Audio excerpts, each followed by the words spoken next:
This podcast is brought to you by Boyle Sports. Build your own bet and choose your own special offer with Bet Builder on the Boyle Sports betting app. Boyle Sports. This is betting. 18 plus, bet responsibly. BeGambleAware.co.uk.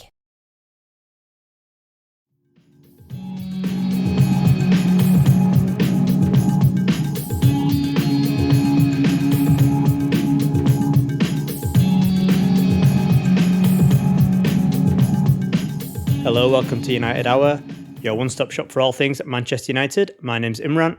And I'm Jamie. Just two of us today. We're going to cover a bunch of stuff. We're going to start with the Sir Alex Ferguson documentary that's just been released on Amazon Prime, Never Give In. Then we're going to talk a bit about the Glazers going to the forum, the fan forum, some transfer news, and then we're going to get into a bit of a Euros preview on England and Scotland, as we've got Jamie here to do the Scotland and me to do the England. But we'll start with Sir Alex Ferguson, Never Give In. Right, yeah. So this was a pretty big release, I would say, for Amazon. Jamie, did you watch this pretty much straight away as soon as it was released? Yeah, the day it was released, I sat down and watched it. I've been looking forward to it ever since I saw the first trailer. I think that came out in April, possibly. But whenever it was, I watched it, and I've always had that date penciled in the diary. So I think that was more or less the day it went on to Amazon. My girlfriend and I, because she was interested in it as well, we both sat down and watched it, and it was just fantastic. Yeah, it was interesting because there's quite a few United documentaries kind of being released at the same time, weirdly, probably by coincidence, because there was this one, there was the United Way one, which was kind of narrated by Eric. And I did watch it. I'll give a bit of thoughts about that later on. And there was also a George Best one, which I haven't actually seen. I don't know if you've seen the George Best one? No, I've got it recorded. I've just not had the time in this past week or so just to kind of sit down and watch it, but I do want to get round to watching that one as well.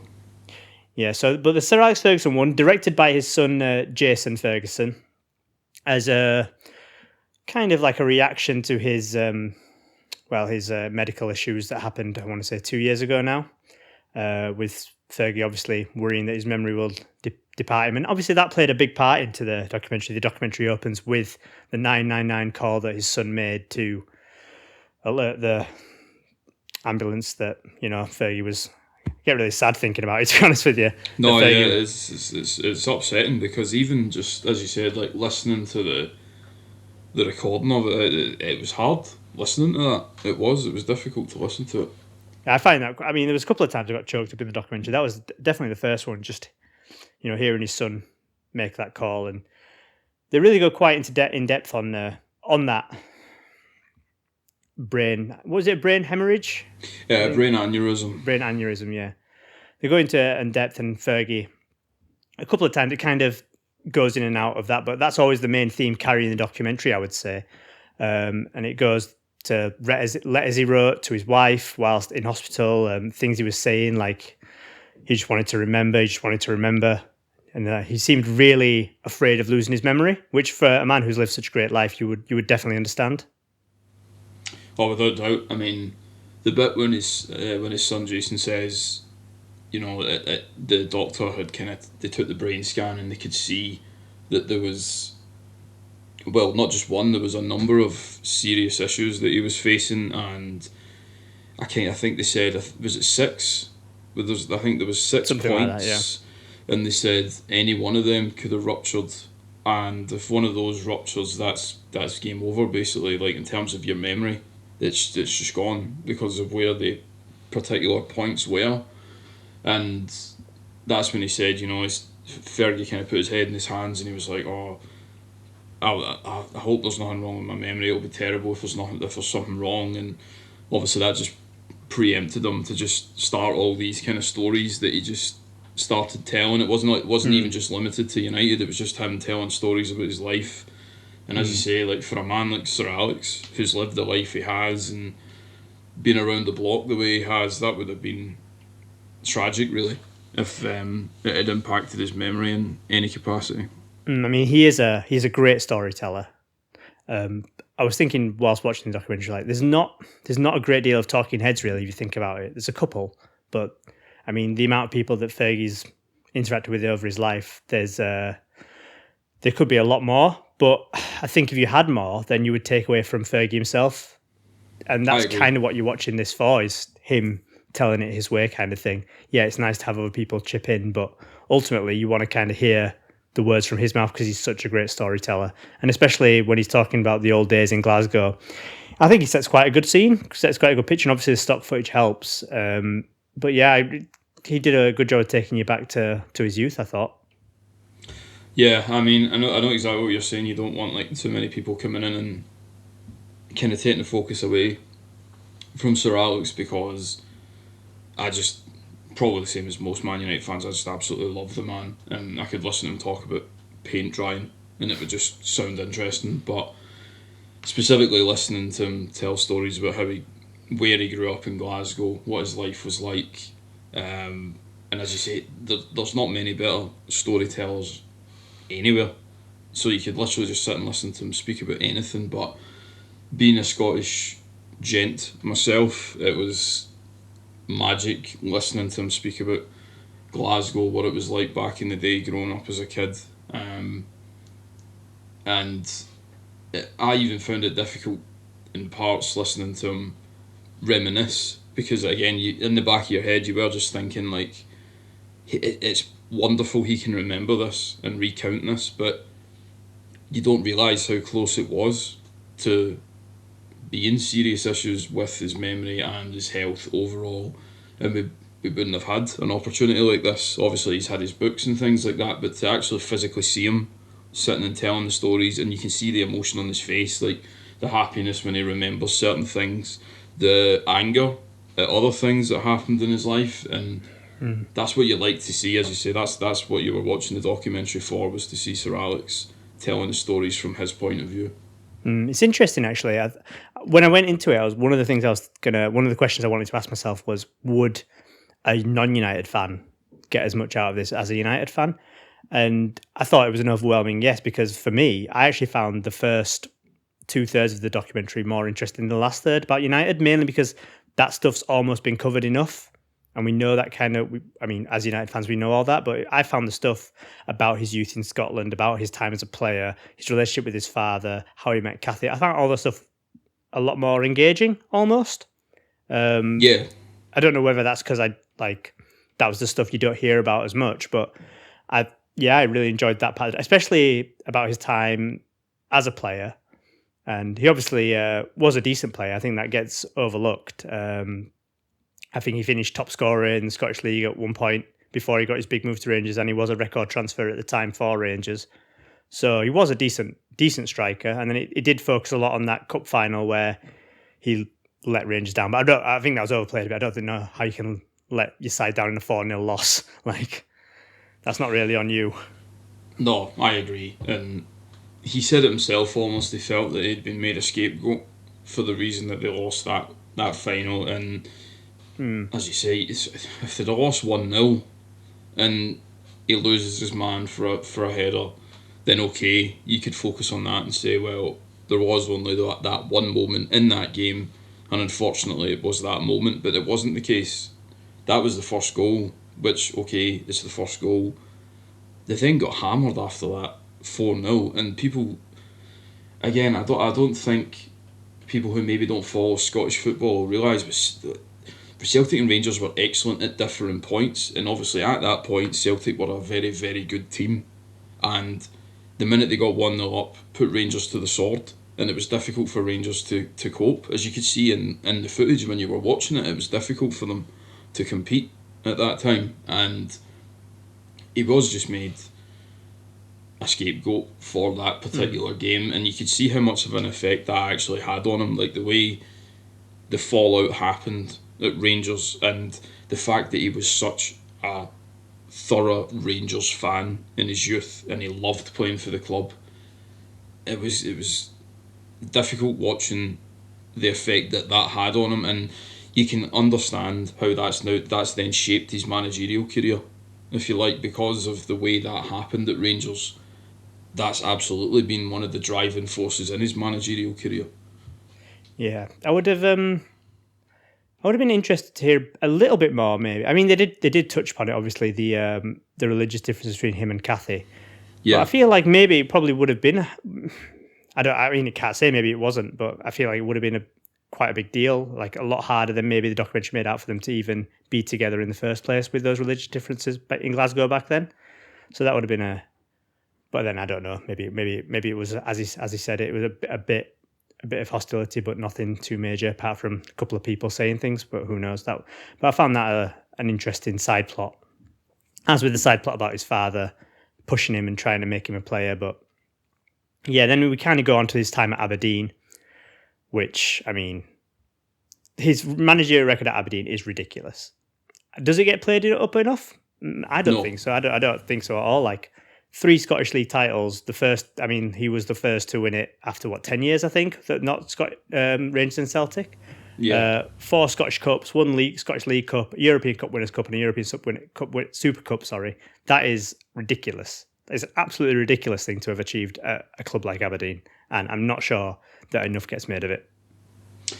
There isn't enough. There's nowhere near enough, and there's a famous writer called Patrick Barclay, who I remember when Sir Alex retired, and there was all the kind of shows going on and kind of saying what was Sir Alex's greatest achievement, and the overwhelming majority, fans included, would say, and myself included at the time, because I'm a Man United fan, it was either the treble, it was the double winning team in 2008, it was the first team that won the league after 26 years at United. But Patrick Barclay was the only guy who kind of came to mind who said immediately his time at Aberdeen, because again, maybe outside of Scottish football, people just don't realise that up here, and it's been the same since, by the way, so since he's left, it's reverted to the norm.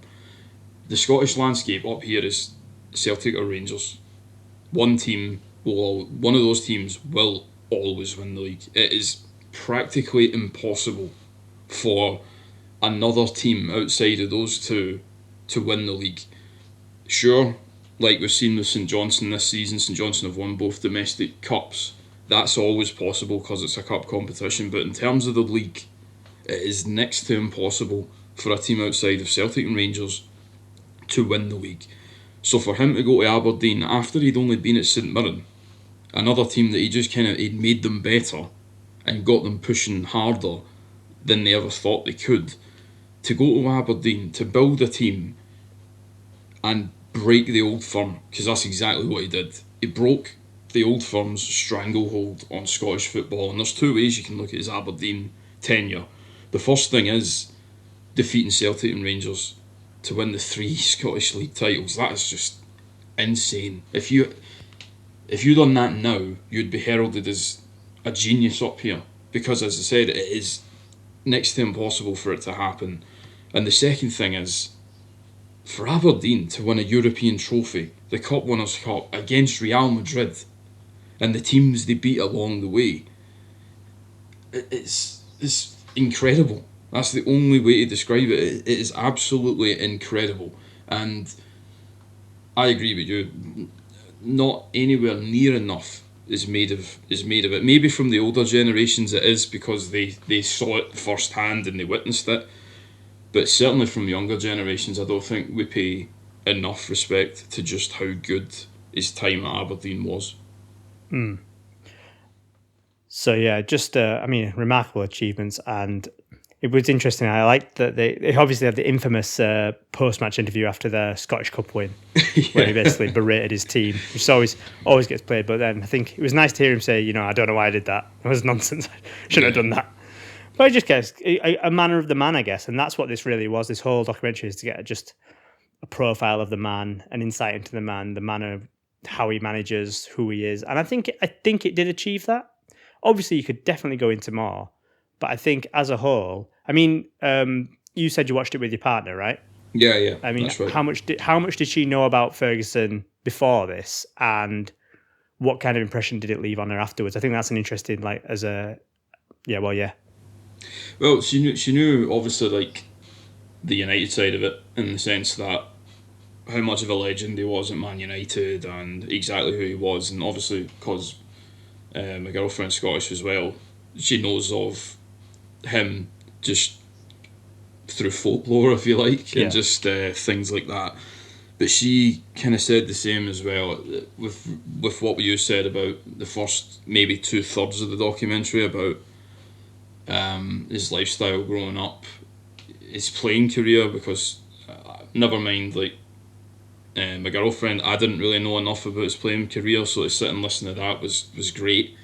His early managerial days and all his time at Aberdeen, and she kind of said the same to me about, you can absolutely see that every single experience he's had in his life has driven him on further, and you would think it would be hard to have certain situations happen in your life and then not be able to adapt to it later on. So everything that happened to him in his career, he didn't allow it to put him off, he didn't allow it to make it more difficult for himself, he just allowed it to be part of his natural drive to succeed and to try and help players along the way and try and be the father figure to them and to try and understand them. Like he said it himself, like he said, it's not called psychology for me, it's just management.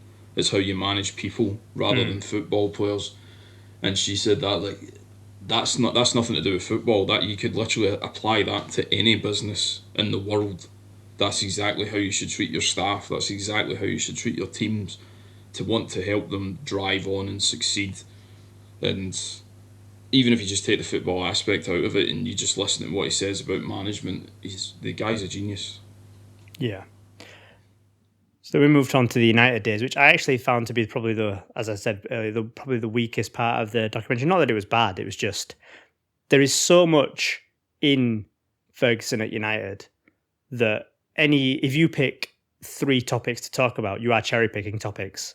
And it just made me think, this needs to be the next Netflix documentary series, really. Yeah. Like, there is so much material. I mean, they kind of focused on, obviously, the first things he did when he got there, the FA Cup game that saved his job, quote unquote, saved his job, winning that first title, bringing the youth in, and then Cantona a bit, and then the treble. But there's so many things in between that, so many stories that you would just think, yeah, this needs to be the next Last Dance, really. And a documentary on Fergie, and then you could have all the talking heads in there as well as him, would just be amazing television. But that's kind of what it made me long for. One interesting thing though, I think it gets underplayed that Fergie in his second season at United finished second. Yeah, I mean, which not a bad second season for a new manager by any stretch. I think after that it went a bit off the rails a bit, but his second. I mean, obviously I'm not old enough to know the feeling back then, but if you just look at it on paper, that second season actually he did a pretty good job. But then obviously not winning anything, not winning any trophies, he really needed that FA Cup, I guess. But I just thought it was an interesting quirk that in his second season he finished second. I think it's more interesting as well. I mean, it wasn't really shown at all in the Sir Alex documentary because it wasn't the focus, but you alluded to the United Way documentary on Sky, and they did focus on it. So just before Sir Alex came in, obviously it was Big Ron and United under Big Ron. Did a bit of a number on Big Ron, did that documentary, to be honest with you. Yeah, it did actually, yeah. But it showed you under Big Ron, the United teams would have good cup sides. They just struggled in the league to get the consistency that they needed. But you could see in that documentary there was a massive drinking culture at Man United under Ron.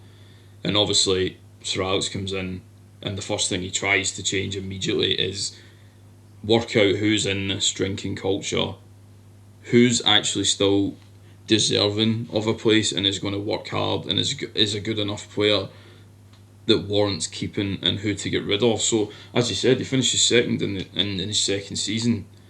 To come in, make as many changes as he had, to try and focus as much on the youth as he had and eradicate some of this drinking culture at the club, to then finish second, it's a pretty good achievement because there was so much he had to come in and look at.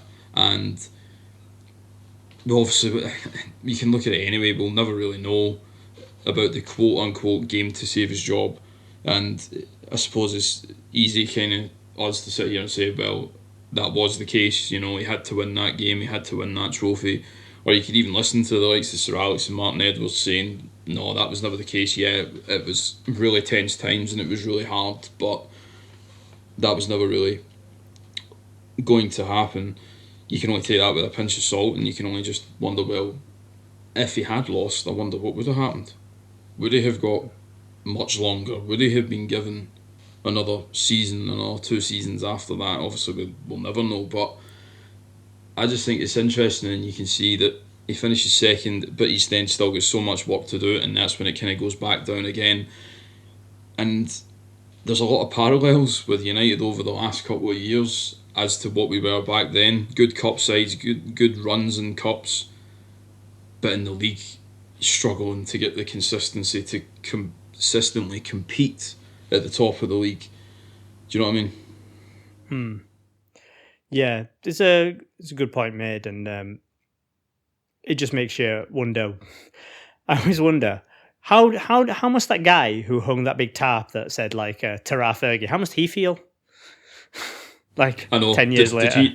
Did he keep turning up 10 years after he actually went and hung that tarp and pretend he didn't? Or what happened with him? Yeah, whenever I see that big kind of message, I always think that myself. I was like, I wonder how much of a fool he felt, or whether he even cares, whether he was even bothered after it, but, Well, it probably wasn't, because we won everything. Yeah. So yeah, the documentary kind of ends on his greatest achievement, his words, winning the treble. I mean, it's a great place to end a documentary, but there is still so much after that is completely untouched. Bringing through Ronaldo, building another side, building 2 other sides really, winning leagues, winning another Champions League, kind of how football changed to become more modern than it was back in his Aberdeen days, and all that sort of stuff. You would really completely untouched, and it would just be fascinating to hear, because he's he's basically the only manager who managed to come from that sort of era before super modernisation of football in terms of fitness, diet, everything else into the modern day, and he managed to stay successful throughout where no one really has. So I would definitely be interested in that sort of thing, but again, not what this documentary is about. And if you can't be a 4-hour documentary at the end of the day, so they kind of have to end it on the treble. I guess what would be your biggest shortcomings from the documentary from your opinion? I think that, because at the same time as I understand that he would view it as his biggest achievement, like the treble, in the sense that the European Cup was always the one he wanted to win. Yeah, United had got back to winning league titles, had won the FA Cup multiple times, but you could see in himself the biggest drive he had was conquering Europe. So I thought it made sense for it to finish there, because as you said, you can't have like a 4.5-hour documentary, which it easily could be, but it just, as you said, it just left you wanting more, because I wasn't too young, but I was young enough where winning the treble was massive, but I maybe didn't appreciate it as much as, say, 10 years later when we won the European Cup again in 2008, because that's when I was old enough to really appreciate how much of an achievement it was, how unbelievably good Sir Alex was at rebuilding teams and identifying players. So I would absolutely love to see from the treble onwards, like as you said, more like a last dance kind of thing. Yeah, looking at, so after he'd done that, and then obviously he had his initial retirement, because he was a bit like, well, what else can I do, sort of thing. And then he obviously changed his mind. He went and built another fantastic team that took us through some of the even more successful periods in United's time, really. And I would love to see more about that, about Ronaldo, about Rooney, about building that team, about the 3 league titles in a row, going back and conquering Europe. And I would love to see him as well. The other thing I would love to hear from him is specifically about the 2 finals against Barcelona. I've always wanted to just hear Sir Alex just sit down and talk about what does he think now, looking back at the 2 finals. Does he have any major regrets? Is there something that, if he was given the chance again, what would he do differently? I know the one thing he has said, in kind of like a little promotional thing, for this documentary, he said that if he could go back to the Wembley game, and it was half time and it was 1-1, the one thing he would have done was put Ji-sung Park on and just told him to mark Lionel Messi and just said, just mark him in the game. I think that's taken out of translation. He said he'd put him on Messi. Park was already on the pitch, so it would just be moving him into a different role. Yeah. In the game. He would just tell him, man, mark Messi, because that's where we were. He got a bit of stick for that, actually. People saying, "Oh yeah, like that would have stopped Messi." But I kind of see where Fergie's coming from in the sense that he is a manager at the end of the day, and all managers back their sides to win a game. Doesn't matter if you play the best team in the world. Like a manager will always back their team to win. I mean, how many times have we as United completely outplayed an opponent, and then their managers come out and said, "Oh, we should have got something from today's game." Like that's just how football managers are. They always think they can win games. So, but yeah, I mean, I agree with that. And to be honest with you, I thought, you know what would be a great idea? You sit Fergie down and just make him watch 90 minutes of. It could be literally any game. It could be the most pointless game. It could be a 2-0 win against Reading. I don't care. And just make him watch that 90 minutes and just talk through it. It would be fascinating. It would be amazing. I would eat that up. Like any game. I just think he's so compelling and he's so interesting. He's got so much knowledge and depth, and I could hear him talk on anything. I really could. My wife couldn't because she can't understand a word he says, but that's something that you just have to learn. And then did you get choked up at the end when he came out for his return? That got me in the feels, I have to say. No, that was the bit the main bit that teared me up, actually, was kind of like coming back to feeling well enough and thankfully healing enough to be able to come back to Old Trafford and watch the team, because there was a point in the documentary, as he said, he was really not upset, but he was really nervous and worried about being able to be back around big crowds and stuff like that, because he was worried about the effect that, just being around a massive group of people, the noise and everything like that, what the effect that would have on him. So just to see that footage at the end, it did tear you up. And I even remember at the time, like, when all United fans were seriously worried about how he was recovering, and I can't even remember, was it Wolves who were playing that day, I think? Was it Wolverhampton? I can't remember. But I remember, like, just before the game, kind of that was all over Twitter and things like that, saying, "Oh, Fergie's back," and it just kind of threw me back to that day, and I got choked up that day, just even seeing it on Twitter and just seeing it on social media that was him back in the ground, and seeing how absolutely buzzing the fans were, and yeah, it was magic at the end. It was great. Yeah. So that is Sir Alex Ferguson, Never Give In. It's on Amazon Prime now. Give it a watch. I think it gets a recommendation from both of us. Absolutely. Yeah.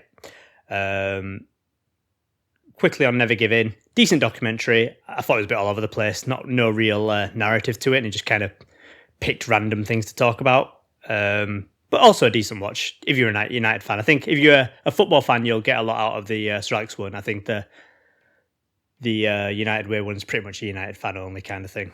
Yeah, I'd agree with that. I mean, Sir Alex one, if you're a fan of football, anybody could sit and watch it. The United Way one, yeah, I would say it's strictly adhering to United fans. So we have recently had the Glazers attend a United fan forum, which is something they promised they would do after the European Super League fiasco. You probably have seen the 10 points by now, so I won't read them all out. Some of the highlights were working with Must on share schemes and fan advisory board set up, commits to major investments in the stadium and the training facilities, commitment to ongoing engagement with fans, for apologies for getting it wrong by 16 years of silence, which is quite a funny one because I don't even know what that will entail. They didn't commit to paying off debt. They think dividend payments are fair, and they will... What was the last one? Oh, they agreed to pay all the costs and fines associated to ESL, including the Premier League fines. So, Jamie, just ballpark thoughts on all the 10 points, really, and what do you make of them? Some of them were good to hear. Some of them I expected to hear. So the stuff about not committing to paying off the debt, thinking the dividend payments were perfectly fine. I didn't really expect anything else from them, if I'm being honest. I didn't expect them to say they were going to commit to paying more of the debt off, they were going to stop taking the dividend payments. I just didn't expect that. But the stuff about the fan share scheme, the fan advisory board, and specifically the other point about, major investment in the stadium and the training facilities, I thought they were welcome. And at this point, obviously, all we can say is that's been said. We need to wait until we actually see concrete commitment to it. We need more details on exactly how they're going to work. But the fan share scheme is the one that kind of really piqued my attention, and I thought, well, them saying that they will have equal voting rights to the Glazer family shares, and in quotes, it could be the largest fan ownership group in world sport. It really does depend how it's going to work, but that certainly is appealing, especially if it means that whoever is lucky enough to get some of the shares, they'll have the same voting rights as the Glazer family. That is a good point. I was kind of surprised to read that. The fan advisory board, I thought, that was a given. I thought that would have to happen, but it was still welcome to see that they actually did say that was going to become a thing, about having fan representatives to be consulted on major changes. And the last one I wanted to pick your brain about, because I know you go to Old Trafford all the time, about the major investment in the stadium and training facilities. I visited Old Trafford last year, and obviously living up in Scotland, it's not particularly easy to get down to Old Trafford, but I know you go every week. Are you happy to see that? Do you think more needs to be done with regards to just saying it needs investment? Or do you think it's a good start? I'm taking it with a pinch of salt, really. I think when he was saying that there's going to be investment in the stadium, he also said, well, we have put 100 million in or something into the stadium already, which is like, I'm just thinking, well, that's the bare minimum. Minimum you've put into the stadium, really. And it's all been on certain things. There's been no like quality of life improvements. With that one and all these other points, it's like, great, that's written down on a piece of paper. I will hold my breath until I see actual results or actual like commitments in some way that we know this is going to happen. Yeah. Words are all great. I mean, yeah, but I guess the cynic in me is just not exactly jumping for joy or anything. We'll see what happens. I've long said, I think getting the Glazers out of this club is a complete pipe dream, and it's just not going to happen. So it's just, how do we make the best of a bad situation them within the club? Yeah. And if some of these come true, then great. But yeah, I'm not holding my breath. And Nick of this parish, I did ask him for his thoughts because he's been all over it. If you've heard our last pods, and he said it all sounds nice, but again, he's going to wait to see if they actually follow through. The only concrete was the premise was to pay any of the costs for the ESL, and again, that's bare minimum what you would expect. So yeah, it's just about seeing what happens, I guess. It's a start, but now we just need to continue, and we need them to. I mean, these sort of meetings have to happen more often, really, and there can't be more silence. It's got to be active ownership, I guess, whatever that entails.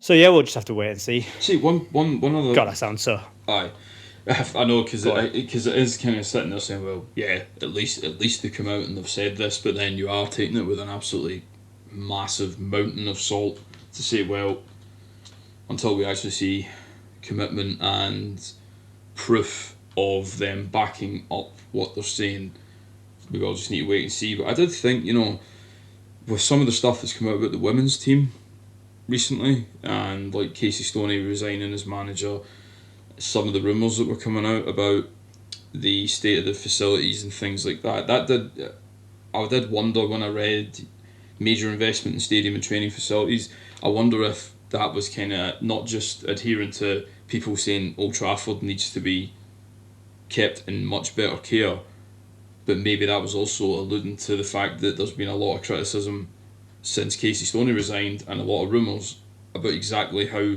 the women's team are operating at the moment, and whether they were saying, yeah, we're going to put more money into that as well to make sure that the women's team are actually having the best resources available to them, because at the moment, from the outside looking in, it certainly doesn't seem that that's the case. Yeah, I think they've been long been muted plans for upgrades to the training facilities, and as Casey Stoney said, there was promises that United ladies would get their own facilities and a lot of upgrades, so maybe it's just continuing that, or maybe it's new developments as a reaction. Well, I guess we'll have to wait and see. That obviously probably didn't come at a great time for the Glazers, so I think they'll have to be seen doing something about that now. Yeah, especially with her comments and losing the manager of her quality. So that'll be interesting to see what comes of that. They didn't actually really talk about transfers or anything like that, which I was quite happy with. I don't think this is about the quality of life for United fans and putting money into the stadium, giving fans a say. Not really. Oh, can we spend some money, please? So I'm kind of glad that didn't really come into it. Because we probably will spend some money, let's be honest. And the main rumour at the moment is that Sancho... He's coming.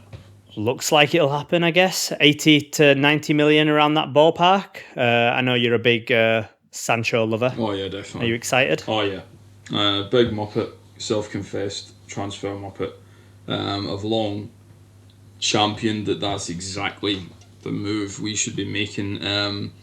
The difference is last year, when all the kind of chat was happening, a lot of the chat was coming from the British end, so there was a lot of supposed rumours and things being said about, oh yeah, it'll be a structured deal of 85 million up front plus whatever in add-ons, but all the time you had coming from the other end in Germany, from the likes of Romano on Twitter, them constantly saying, look, there's nothing going on, there's no contact at all between United and Dortmund or United and Sancho's team, so there's no point getting excited about it.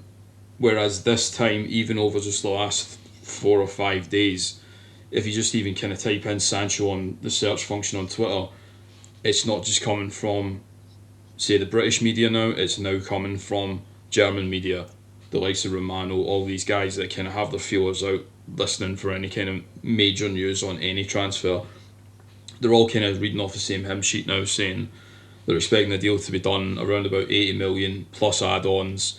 United are still talking to the Sancho's team right now, because I would imagine once that's been done, it'll be relatively straightforward to just contact Dortmund and just say, look, there's the fee, let's just get it paid and let's just get it done. So I would be absolutely amazed if it doesn't go through, because I'm just thoroughly expecting that at some point we'll just read that an agreement's been made. Whether the actual transfer happens before or during the Euros, I don't know. I would be really surprised if it was, but I would expect to hear some sort of news about an agreement being made. Yeah, so we'll have to wait and see on that one. I'm the worst person to talk about transfers with because I just don't care. I would happily fast forward the summer and you tell me at the end of it which players we bought, and I'd be like, cool, let's get on with the season. Anything else on transfers? Because again, I'm the worst person to talk about this. Yeah, there's a couple. So we know that Tom Heaton is signed. I think that's a... Oh yes, big Tom Heaton. Yeah, that'll become a transfer from the 1st of July. Seeing the likes of Romero, Pereira leave, we know Grant, for some reason, is negotiating a new contract. So I think it'll be to be a coach though. You'd think, yeah, like a player-coach contract. Yeah. Apparently, he's effectively that anyway at the moment. So I think it'll probably just to be that in stone. I think. Yeah. So Tom Heaton is a solid signing for a third goalie. Some of the things I've read about Heaton is, that he's an excellent professional. He's great to have around the dressing room, and obviously being a United boy in his youth, he'll be happy enough to come back. So that's the thing, yeah. I think that's a solid signing, and you can't expect too much from something like that. I've seen some people on social media go mad saying, is that the limit of our ambition sort of thing? And it's like, well, no, that's not that type of signing. This is just for squad depth and just making sure you've got solid enough cover. The other two that I would kind of say that there has been chat on, but not a great deal yet, is Kieran Trippier. Looks like that's going to be a possibility of a signing that it could be a bit of a shrewd deal if United could get that done. I think that would be some excellent competition for Wan-Bissaka. I know Ashwin will be gutted if we sign another right back, because that'll mean Big Wan-Bissaka might have a wee bit more time on the sidelines, but I think it would be a great signing in terms of squad depth, just to add a bit more competition. He's had an excellent season in Spain, and I think that could be really good. And then the other one is Varane. I guess the problem with that one is just why people are asking why would someone leave the Spanish champions to come to United, but I guess things are never that simple. You know, he might be missing home. He's from that area of the country. Yeah. A lot of things go into these transfers. Maybe he wants to come back to England, so you never know. But I would be happy with Trippier. Yeah, if that was a thing. Just I think he's a good player, and especially going forward, he has a good delivery on him. So it would be a marked improvement on Wan-Bissaka's crossing, which sometimes makes me want to die. Yeah. So that's the second last one. The other one is on Varane, and again, nothing really concrete at the moment. It's more just rumour and conjecture, but it does seem that he's definitely leaving Real Madrid. The fact that Zidane's left and Ancelotti's back doesn't seem to have made any sort of impact, if you like, on his desire to stay. It does seem that he is fully expecting to leave. We keep having our name thrown in, so it's difficult to say whether or not this is actually us being interested or is our name just being thrown out there just to kind of try and generate some attention on the fact that he's leaving. I don't know. I can't honestly say I've watched enough of Varane over the last 12 months to say if it's a great signing or if it's going to be one where we just sign another centre-back who in 2 years' time we're sitting there saying, bloody hell, we need to go out and recruit again at centre-half because we haven't made the right decision. But more from a point of view of who I think we should be signing, yeah, I've said all I said about Sancho because for me it's just obvious. We just need somebody like that on the right-hand side. But the centre-back position and the centre-mid position, that's the absolute two key positions that I would be looking at in the summer. Agreed, and I think most United fans would go along with that. But yeah, as Nick often says, until it's on the BBC, I don't care. So yeah, that's Jamie and his transfer corner. We'll probably be coming back to his little corner often in the summer, so stay tuned for that. I will provide a weekly next, update. We're going to talk about weekly update. Well, we'll see how many times we get a pod out, but we plan on doing pods during the Euros. Give it a bit of a United tilt, obviously, but yeah, also talk about the football, talk about transfers and anything that's going on. Before we move on to part 3, which will be a quick Euros preview on England and Scotland, I just want to give a shout out to our sponsor Manscaped. Thank you for sponsoring us. We really appreciate it, and we really appreciate you for going to manscaped.com and using that code United Hour to get 20% off. That's 20% off and free shipping at United Hour, using United Hour at manscaped.com. Please use the code. We really appreciate it. And again, thanks to Manscaped for sponsoring us. You've been a great sponsor. Right. Part 3, Euros. Whoop, whoop. Right, so here we go. The Euros 2020 or Euro 2021 starts on Friday. Very excited for this tournament. I love international football, particularly the Euros and World Cup. I just think they're brilliant. I absolutely can't get enough of them. I'll be watching every game. Just fantastic. I find any competition where somebody who has like relatively zero chance of winning it, but when they go out, they're devastated. So, like, when Scotland inevitably get dumped out, and you know they will, Jamie. Yeah, they will. Like, they'll be devastated. And the fact that it means that much, I mean, that is sport, isn't it, at the end of the day? Just that much. It means that much to represent your country and play in a tournament like this. I just think it's great. So, yeah, we'll talk about England first. Gareth's Brave Boys, off the back of 2 1-0 friendly wins. Not the most inspiring, I guess, but a lot of players missing, especially for the first game, and the City and Chelsea players haven't made any appearances yet. So, and then there's also injury doubts over Maguire, and then Henderson just came back. So it's been a bit of a tricky lead up. There was also all that stuff about Trent Alexander-Arnold, which was just nonsense, like him not being picked, then him being picked, and then he's getting injured. Like, it's just English press don't know how to. Oh my God, they flog a dead horse over and over and over again, and it's like, oh my God, guys, move on. Talk about something else, please. Well, I mean, why write columns over a player not being picked in the squad when the squad has not been announced yet? That's just, I mean, what a waste of time that is for everyone. Jesus Christ. So yeah, we did have 4 right backs. We've now got 3. I mean, this is probably the best England squad of my times following England, and I think my first real tournament was Euro '96, when I lamented Andy Cole not being in the squad because he's my favourite player. But this is the strongest England squad there's been for quite some time, and I would say anything less than a semi-final for England, depending on run, of course, and who you go out to, would be a failure. Such is the strength of the squad. There are some issues, especially at centre-back, with Harry Maguire being injured, and I think Gareth, that's really playing on his mind. Without Harry in there, what do you do? But the attacking talent is it's off the charts. You got Sancho, Grealish, Rashford, even though he's not great in form. Sterling, though he's not in great form. Harry Kane, obviously world-class striker. Mason Mount, proved me wrong. I thought he was a bit naff. He's obviously not a bit naff. So yeah, from an outsider looking in, what do you think of this England side? I think is kind of exactly what you just said. So defensively, when Maguire's not there, I do think there's questions to be asked at centre half. I think goalkeeper kind of just I don't know what it is. When I see the goalkeeping situation with England, sometimes I think, okay, they're not bad, but none of them strike me as particularly fantastic. Do you know what I mean? Like, I think that... Well, Pickford's managed to be fantastic for England, and that's the thing. Like, when Pickford plays for England, he really steps it up, and not in the way that Joe Hart would, in the way that a normal keeper should. So I actually have no real concerns over Pickford in net for England. I think he is of a level. I'm pretty sure he got keeper of the tournament. I think he did for the World Cup. World Cup 2018. But I do agree. Yeah. Attacking wise, I think England have just got some magic players in the attacking third at the moment. I mean, Grealish. When Grealish is running at full flight, he's just a great player. He's brilliant to watch. I love Sancho to bits.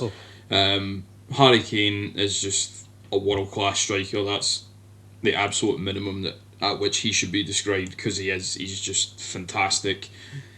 Even the abundance of players they've got in reserve, I mean, most teams would just kill to have players with that quality available up front. I have to ask though, right, because I was thinking this the other day, why was Southgate playing so many players who aren't in the squad in these two friendlies? I didn't get it. I mean, it seems daft, but if you think about the fact that we didn't have players available, that players are injured. I mean, for that first friendly, we literally didn't have half the squad, I think, with the United, Chelsea and City players plus the injured players out. So it kind of makes sense to, give minutes to players who are in and around the squad. Plus, we had the injury to Trent.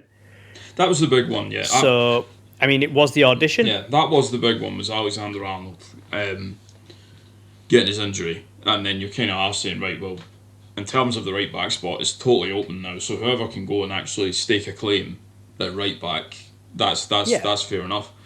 Well, not even at right back, because we had three right backs anyway. So, I mean, look at it this way. Without these two friendlies, Ben White does not get into this squad as a replacement.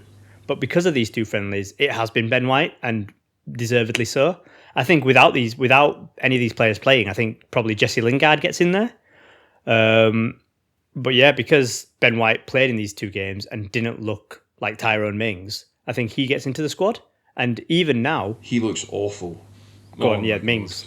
Yeah, Mings looks terrible. And because of that, I'd expect Southgate that probably puts Ben White above Mings in the pecking order, to be honest with you, and I won't be surprised if he does. That centre-back, it does concern me without Harry. It really does. I think Harry Maguire and John Stones is a good partnership. I think anything below that is... you're scraping the barrel, really. And that is our big concern, especially against top attacks, just how vulnerable they're going to be. But right back, left back, no concerns. Chilwell or Shaw, two good left backs, two great left backs, really, especially with Shaw.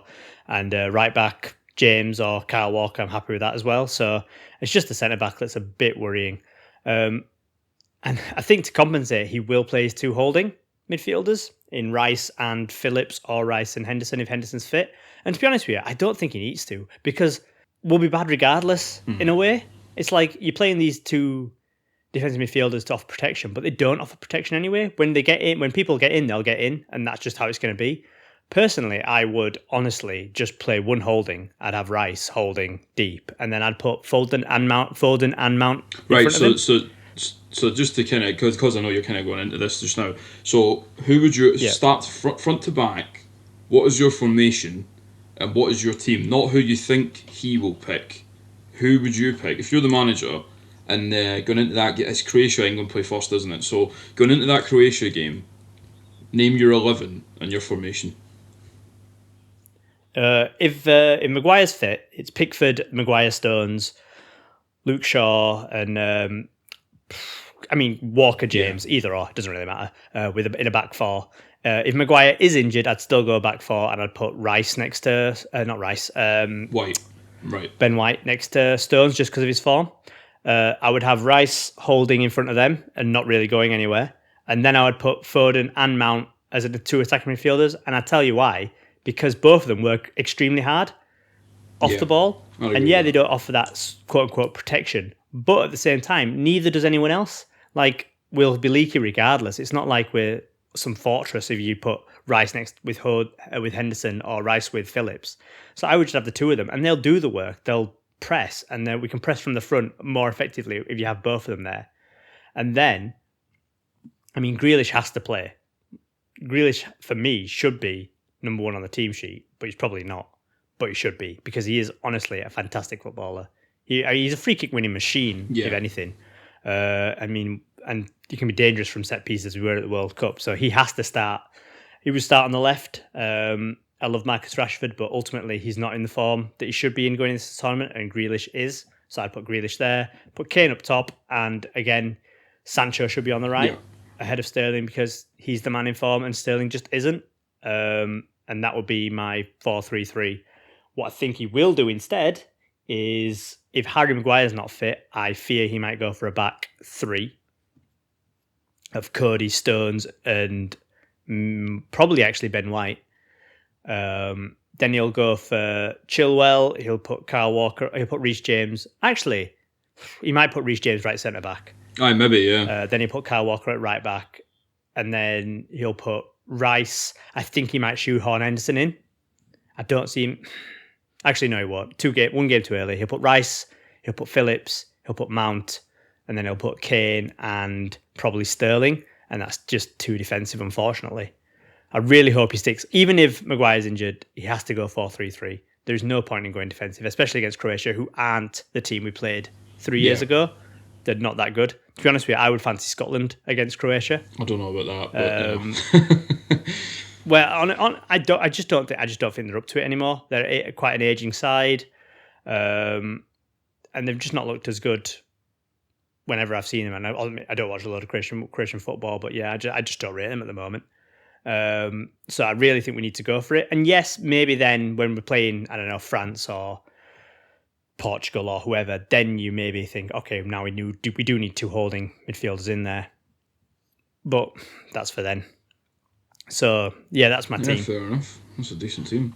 So, I'll hit you with some quick fire questions then. So, you've already said, so a good tournament for England would be what? Semi-final minimum? Semi-finals. Right. I would say semi-finals minimum, or if you're getting knocked out in the quarters, it has to be to a favourite, basically. Okay. It has to be to France or Portugal, and it has to be a good performance. That's fair enough. Do you have... sounds like I already know the answer to this, but do you have a player to watch, an English player to watch through the tournament? Sounds like you've... it has to be... Yeah, it has to be Grealish, if he actually gets on the pitch, which he should do. There's also Bellingham as well, who's looked fantastic in his brief spurts. But I don't know whether he'll get the minutes. Really, any minutes that go to Henderson should be going to Bellingham at the moment, because Henderson just isn't fit. And I don't mind John Henderson as a player. Like, I know he plays for Liverpool, yada yada, but I think he's actually a very good player. I just don't think he's fit enough yet. And I think those minutes should go to Bellingham. But my one to watch would be Grealish, for obvious reasons. Absolutely. This next question you can answer with one of the three games that England will have in the group stage, or you can just pick a team and just say your reasons. But game you're most excited by, so potentially who England are playing in the group stages, or is there a team elsewhere in the tournament that you just think, if we could play them, I would pick them because... Yeah. So in the group stage, England Scotland, for obvious reasons. Definitely. I don't think that needs to be explained. Just should be a great game. And Scotland, you imagine, will raise themselves for it, so it'll be very competitive.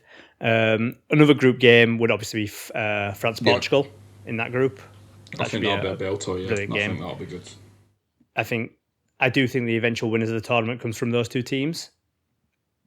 Although I have a sneaking, I don't know. Usually I have an international tournament. I have this team's going to definitely win, but for some reason I'm either France, Portugal, or for some reason Italy. I don't know why. They've actually been quite decent and in good form, despite not having those household names. I'm so glad you said Italy though, because that's the team I've kind of kept an eye on for the last few months, just because they're in really good form. They're not conceding many goals at all. I know what you're saying about Croatia, because Czech Republic are a bit the same. They're not the force they once were. No. But Italy scudded them the other night. It was 4-0, and I kind of caught the highlights, and it was 4 going on 5, 6, 7. They were miles better than them. So, okay, they might not win it, but I certainly think Italy are a team that you could think they might actually do alright. They might go quite far. So the last question I've kind of got is there somebody who's in the team and who has been picked in the squad that you think shouldn't have, and vice versa, is there a player who hasn't been picked and you think should have went with the squad?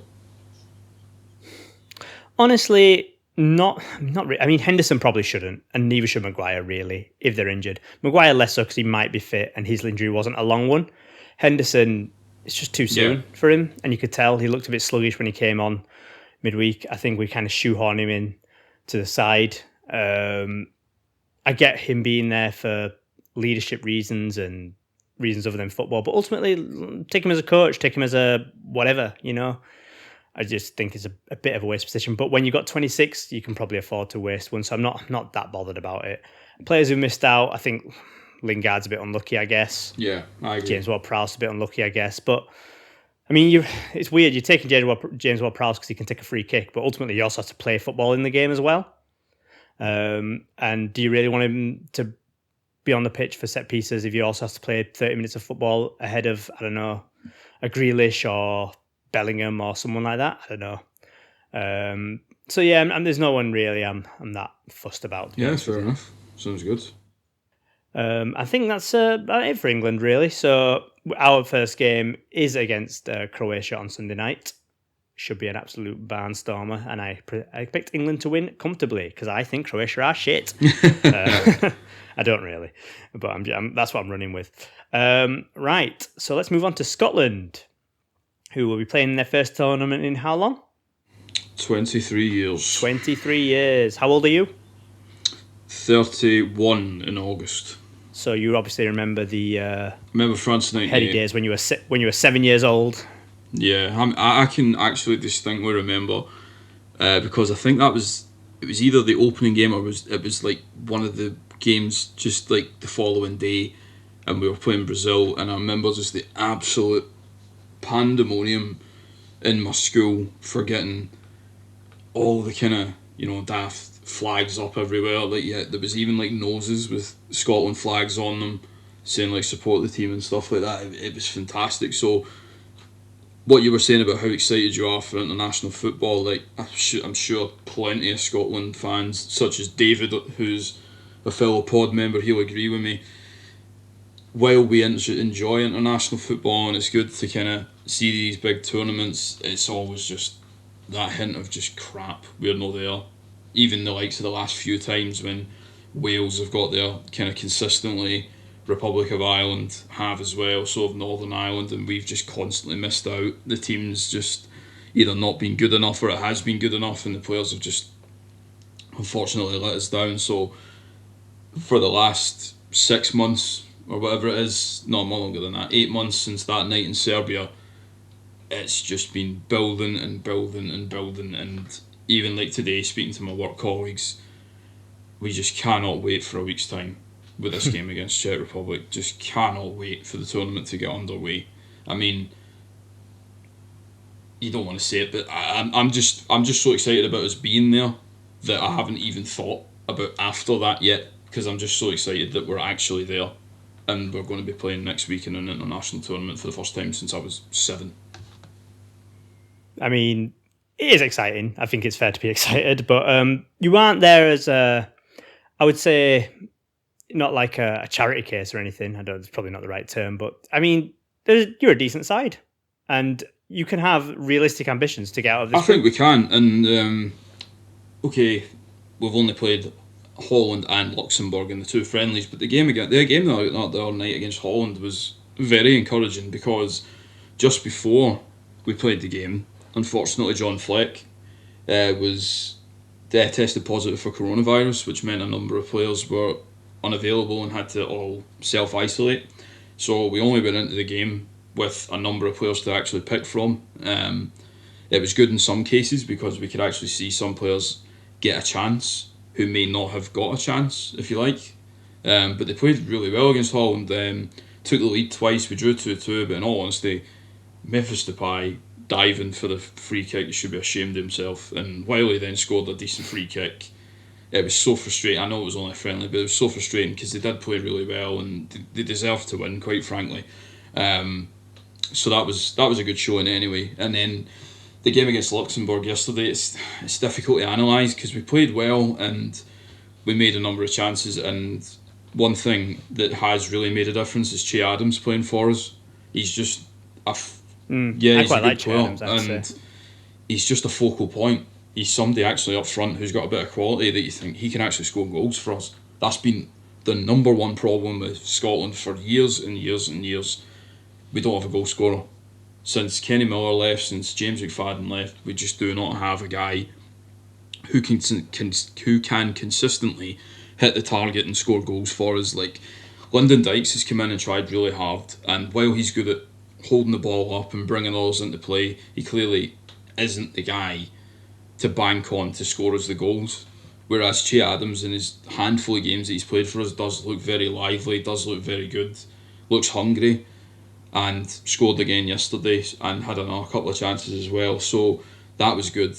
But unfortunately, after half an hour, Luxembourg had a man sent off, and we were already 1-0 up at the time. So I think for the rest of the game, so 60 minutes or whatever it was, Luxembourg basically just had 9 men behind the ball, just camped behind the ball, just refusing to move. And that's difficult for the better teams, if you like, unless you've got really, really, really top quality to then go and try and score more goals. And we should have scored more goals when there was 11v11, and probably should have scored 1 or 2 in the second half, but it was just a bit of a formality after half an hour. But the things that were good yesterday was young Billy Gilmore, who plays for Chelsea, and Patterson, who plays for Rangers.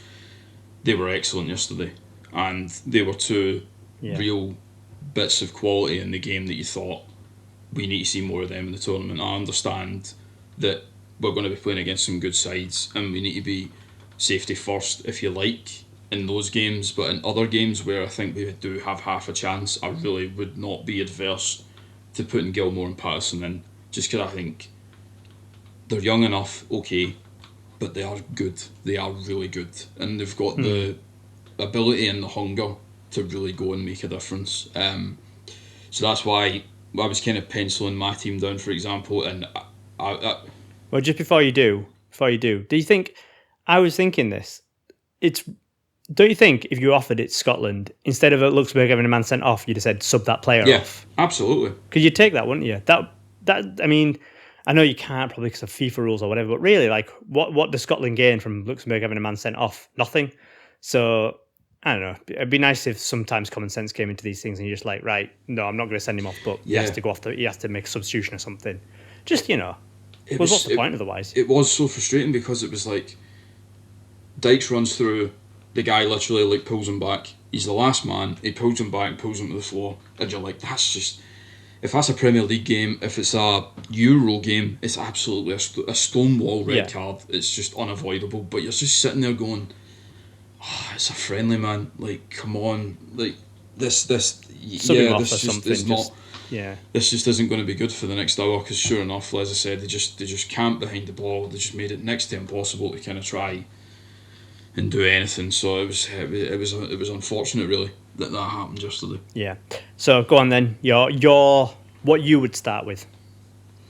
I would start with Marshall in goal. I would go a back three because the one thing that has helped us over the last wee while is we've played a consistent formation, and it is one we're suited to, and we've got multiple players who we can try in different positions. So I would go back three.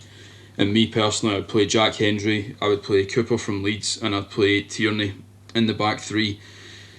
Tierney and Robertson, I know, occupy the same position in the Premier League, but they are both so good and are clearly two of our better players. They both have to be in the team. It's non-negotiable that they're not. And Tierney, for as good as he is as a left back, which he is, he's excellent. He's actually a good left centre back as well. He's a very good defender. Doesn't get beat very often. So I would have him on the left hand side, Hendry on the right, and Cooper through the middle. I would then play young Patterson in our right wing back position, Robertson at left wing back. Through the middle in the three, I would play McTominay at the middle. I mean, come on, I'm not going to not pick McTominay. But then the other two, who I really like, is I would like Gilmore to play, definitely, just because I think he just gives us something different, and he works bloody hard as well. He goes through a lot of work, and anybody who plays in the Scotland midfield is going to have to do that anyway. So I would try him, and I love McGinn. I know he's at Villa, and I know people might not think he's good enough for United, but I just love John McGinn. I would happily take him at Man United just because I think he's just an excellent player, and he proves it when he plays, not just for Villa, but when he plays for us. And then the two up front. Yeah, I have a thing for apparently I have a thing for Villa players who can hit a ball really hard, because I always used to really like Thomas Hitzelsberger. Oh yeah, I like him that's, as well. That's my weird thing. Aston Villa midfielders who can hit a ball really hard. But then continue. McGinn probably at the top of those three, so McTominay maybe the deepest, Gilmore a wee bit more further forward, and then McGinn kind of occupying the other space. The two up front, Adams definitely is the most focal point. I would have him there. The other player who's done well this season, and who maybe has been a wee bit unlucky to not get more minutes in the friendlies, is Turnbull at Celtic. He is a very, very good young player, and I like him in the number 10 position, and he's done well for Celtic. Again, you can only emphasise that so far because it is Celtic and it is in the Scottish League, but he has done very well. And again, he's another young, hungry player that I would just like to see a chance being taken on in that number 10 position. So that's the team I would pick, but looking at that, I know fine well there'll be certain guys who are not played. So straight off the bat, I don't think Gilmore will play, and I think he'll be very unlucky to miss out. And I think Callum McGregor from Celtic will play. He's really not been in great form recently, but he is probably one of our more important players, so he probably will start. Patterson at right back, I'm not sure he'll start either. And there's O'Donnell from Motherwell, and he has been good, and I feel harsh leaving him out because he has done well through the qualifiers and he's done well when he's been called upon. I just think Patterson's a better player, but I think O'Donnell will start. And the other defender I'm not sure will start is Cooper. I've not seen him play often enough for Scotland. I do like him for Leeds. I just don't think he's played often enough in our Scottish games, so I'm not sure he'll start either. And the final guy I think will miss out is Turnbull as well. I don't think he'll start either. I think we probably will go with a two up front of Dykes and So Adams. will McTominay go back to centre back then, or is he now a midfielder? No, I do think we'll play him in the midfield. We have got a number of good defenders. I know everybody kind of takes the mick out of like Grant Hanley, but Grant Hanley's been good for Scotland and he's been good for Norwich again this season as well. And the fact he's played not every single game, but he has played consistently for Scotland over the last wee while as well, I think he'll play. So instead of Cooper, I think it will be Grant Hanley. I think it'll be Hendry, Hanley and Tierney in the three at the back. Right. But if there was any issues, I don't see any problem at all with McTominay going back into the three either. No. But I think. But I mean, you don't want to lose what he brings to midfield, though. I would say. No, definitely not. And I would think Steve Clarke would look at it that way as well. That would be more of a last resort kind of thing if we have to do it. And I think he would prefer to have him in the midfield. If Scott McTominay had picked England, I think he'd be straight in this England squad. You know. Yeah, so do I. I was thinking that the other day. He'd probably be in there instead of Phillips, I think. Anyway, As we're winding down here, some quick fire questions back to you. So, what are your expectations for Scotland in this tournament? I think if we made it out of the group, I would just be ecstatic with that. I mean, looking at the two teams other than England in the group, I do think we need to be trying our best not to just kind of look at them and think, right, let's just start well, start solid and just see where it takes us. I do think we need to be adventurous, especially in this game next week, because what I've seen of the Czech Republic, they aren't great by any stretch of the imagination at all. So I think we should really be going for that next week. The England game is obviously just going to be massive. I can't wait for the England game. All bets are off with that one, because for me, England should win, but it's a derby at the end of the day. No idea what could happen. But the Croatia game and the Czech Republic game are the two games I would say we really need to be focusing on and thinking, if we can get 4 points out of those two games, we'll give ourselves a massive chance of getting out of the group. And if we do, I would just be ecstatic with that. You've actually got probably the bet. You probably would, if you were to pick a fixture layout, you'd probably pick them in this order. You want to play your easiest game first, which is the Czech Republic. Get your hardest game in the middle, because then when you get the time to Croatia, then it's like basically a straight out shootout between the two teams to see who goes through. I agree. It's probably what you want, really. You don't want to be playing England on your last game and needing a result. So the fixtures falling kindly for you in that sense. So yeah, I would back Scotland to get out of the group. Maybe that's a bit biased towards, Scott McTominay and whoever else, but yeah, I think, I watched all the qualifiers and they've got a bit of grit about them. So if things fall their way, I can't see why they can't. So your big game, apart from England, I guess. Any other big games? I agree with you, the France-Portugal game. Just because I agree. Yeah. I think the winner will come from that group. And just seeing the quality those two teams have got just now is just quite frankly ridiculous. I mean, I would love for Scotland to have some of those players in their squad, because they are just outrageously talented, the two of them. And I think that first game when they play each other, that could be a bit telling who's maybe going to have the nous to go the furthest in the tournament. I mean, for all we know, it might even end up being the semi-final or the final, for all we know, after they play each other in the group stage. But that's the one I'm looking forward to out of all the group stage games. Yeah. And who's the one to watch in your squad? Billy Gilmore. Not McTominay. Can't say McTominay. I would pick Big McT, but no, I'm going to pick Gilmore, purely because in the games against Billy Gilmore, I'd be amazed if he played against England, but in the games against Czech Republic and Croatia, he's absolutely somebody I would want to feature at the very least. And if he can get on the pitch, I think he'll just prove to everybody, it doesn't matter how young he is, this lad has serious quality about him, and Scotland are very lucky to have him, so I'm looking forward to seeing him play. And to finish off, anyone who doesn't deserve to be in the squad and anyone who should be in the squad? I've thought about this because all through the season, James Forrest has had kind of one big, huge injury that kept him out for most of the season. He came back, I think, for maybe a fortnight, and then had a recurrence of the injury, and then kind of played at the end of the season. And he's in the squad, and while I understand why he is, because of what he can bring, I worry about fitness.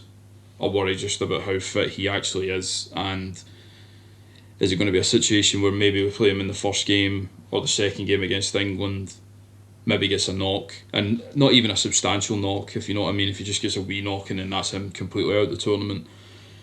I just worry about that. He's the only one really, but I think there's maybe a couple who can count themselves a wee bit unlucky not to get in. Lawrence Shankland's had a tremendous season at Dundee United and actually has featured in one of the Scotland squads before, and while he was called up to the kind of larger squad, he was then cut, and I think he was unlucky. Ryan Gold has had an excellent season in Portugal, and I think I was a bit disappointed not to see him getting a run in the larger squad, even to kind of just show what he can do. But again, I can't really pick too many because the squad's pretty strong, and there's not many I would look at in the squad and think I would change him, I would change something. I'm pretty happy with the squad, in all honesty.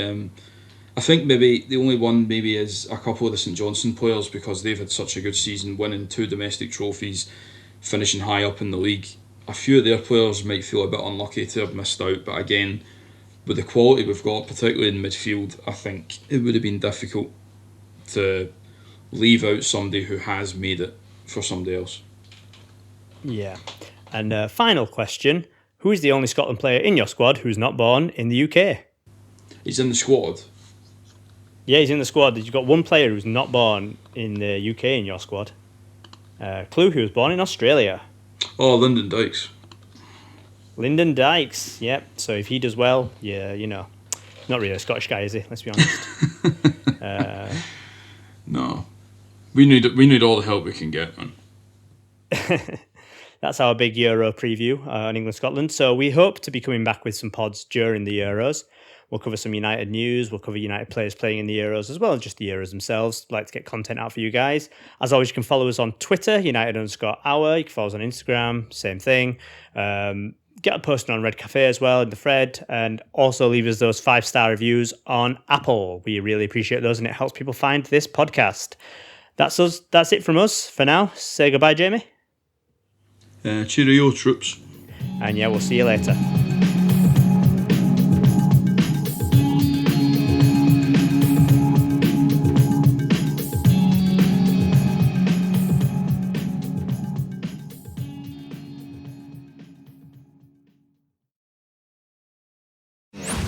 This podcast is brought to you by Boyle Sports. Bet on the number of shots on target, assists, tackles, passes and more. All powered by Opta on the Boyle Sports betting app. Boyle Sports. This is betting. 18 plus, bet responsibly. BeGambleAware.co.uk.